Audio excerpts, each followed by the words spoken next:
back. You're still watching Fut-Afrique. Thank you so much for choosing to stay with us. Still having conversations around football on the African continent.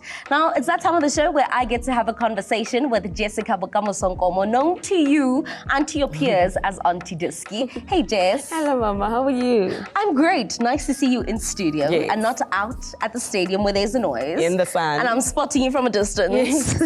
But just let's talk about that. Women's football is officially back. How does that make you feel? And also just the turnout for that first game. That was the Mamelodi Sundowns up against Royal AM. Are you satisfied? I'm very satisfied. I think it's a great start compared to all the other seasons. I saw a turnout in numbers of support that we've never really seen. You know, there were so many kids coming there. And I like stadiums like Lucas Muripe because it's in close proximity for people to just leave their houses and walk to the stadium, as opposed to perhaps far stadiums where people can't go. But it was absolutely amazing to actually see the kids calling out names of the players. You know, now they actually knowing who plays for which team and that kind of thing. The support from parents. And it was a big clash between Royal AM and Mamelodi Sundowns because I think there were scores to be settled from the last season. It was a definitely big game, and I loved the ambience of the stadium. Yeah, well, absolutely. Football is officially in full swing when it comes to the Hollywood Bets Super League. So do make sure that you watch our sister show, that being Game On, as they will dissect all the matches and give you predictions on the matches that take place throughout the entire season. For now, though, let's turn our attention to this. Barbra Banda has made headlines yet again. She secured a move, and it seems that the United States is slowly but surely bringing all our sisters closer to their shores. They definitely are replicating what Mexico is doing with regards to our South African players. Barbra Banda, very great move. I'm super excited for her. She now joins the players that actually are one of the highest earners in the National Women's Soccer League. And I think I'm super happy for her. She joins Bo Ashowala. She joins Linda, who just recently moved there. She's an exceptional player, and I think she deserves this. I mean, it's a $2 million deal. And I think, you know, she sets an example to a lot of kids that are actually trying to get into these spaces and probably play overseas, that it's definitely going to be possible. Super happy for her, and I hope that she's actually, you know, getting a chance.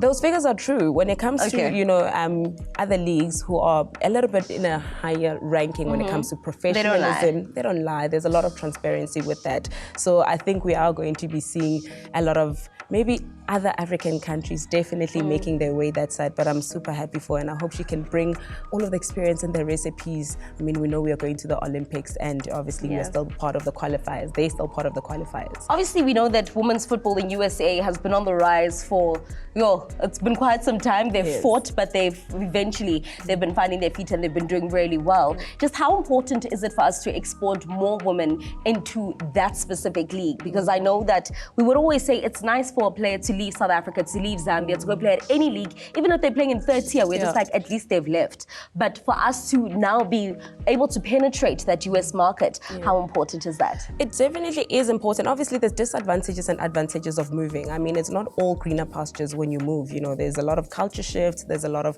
other challenges that you may face. You know, being away from home, the style of play that they have obviously sometimes can throw you off. However, when it comes to the development and the infrastructure that they provide, the training facilities that they have, the rehabilitation that they have for injuries, it's much more advanced than us, and you get to get the experience. I mean, look at Kaylin Swart. You know, we know that she was also in USA for quite some time, and she came back, and we can see how well she's doing. Nomvula Khwale actually studied in the USA. She played there as well, and she's a remarkable name that we talk about today. So I think it's very important. And that's why we like her accent. And that's why we love her accent as well. But I think it's definitely an advantage, and I think that, you know, if we can just start maybe penetrating that space a little bit better from the agency's perspective, maybe trying to actually find a couple of teams. I mean, you know, there's always varsity teams as well in the USA. You know, if a player is finishing matric and they would like to study, it's not a bad idea. You know, Houston used to be a team that used to take a lot of our players as well. Definitely, you know, I mean, Ambokolo Sapian and Karabo Dlamini and them also, you know, they've played college football, and I think it's also an advantage because they come back with that experience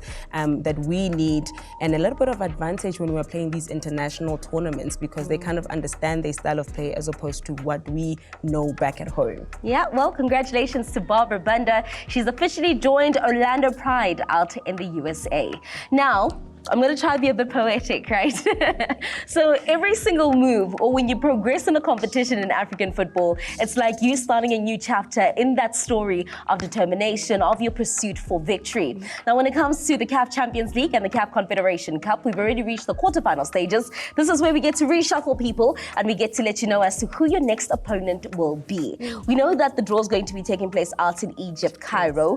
Let me know as to how it's going to be. Just give me an overview as to how the draw works. So the overview would be that obviously the qualifying teams, the winning teams in the group stages will be seeded, and then the runners-up will be unseeded. So this is very important that you actually win in your group, because then you become the host in the second leg. Okay. Yes. Are we playing home and away in the quarterfinals? Yes. Okay. Okay. So, yes. So it's very, very important that if you win, and you get the advantage of being the home team. And we know the advantage of actually playing at home. Alrighty, the draw's taking place next week Tuesday, right? Yes, head office. Next week Tuesday, out in Egypt, Cairo. That is where the draw for the CAF Champions League and the CAF Confederation Cup is going to be taking place. Teams are eager to find out who they will be playing up against. Defending champions want to know, will they get an easy opponent, or will it be a hustle and tussle in order for them to make it all the way to the end?